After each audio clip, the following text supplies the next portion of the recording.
1957 under the Civil Rights Act, correct?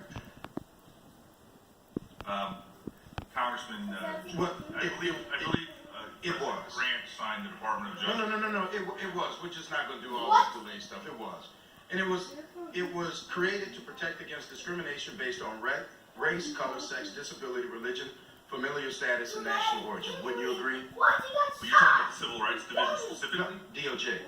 The Department of Justice was set up to... But you know what? Never mind. Let's keep going. You were chief of staff when Jeff Sessions testified in this committee in 2017, correct? November. I was, and in fact, I sat right behind him. Right. That's exactly where I'm going. Because do you remember me asking him a question about diversity in leadership at DOJ and the fact that they had no African Americans in leadership at DOJ? Do you have any African Americans at the top leadership in the Department of Justice?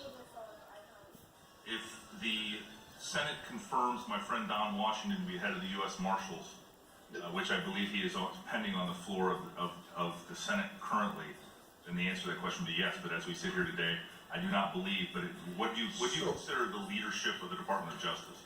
The hierarchy with people responding to them, head of a division, deputy attorney generals.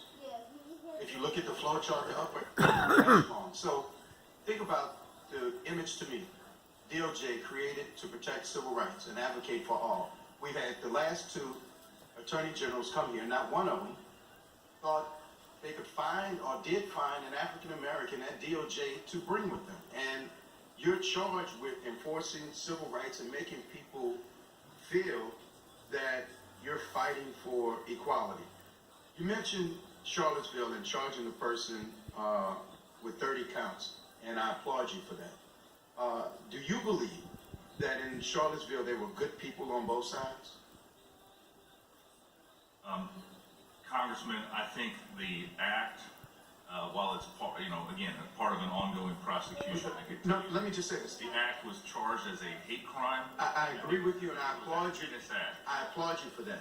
But that's the one individual. I'm asking you in general, do you believe that there were good people that were protesting and there were good people that were anti-protesters? So I'm talking about the people marching with the tiki torches and the chants. Do you think that some of them were good people, is the short question. Congressman, there is no place in a civil society for hate, for white supremacy, or for white nationalism. Thank you. Also, out of the 115,000 employees that you have at DOJ, are any of them transgender?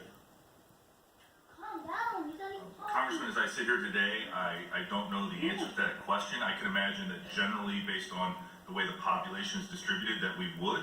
I would also be happy to get back to you to that answer if those people identify that way.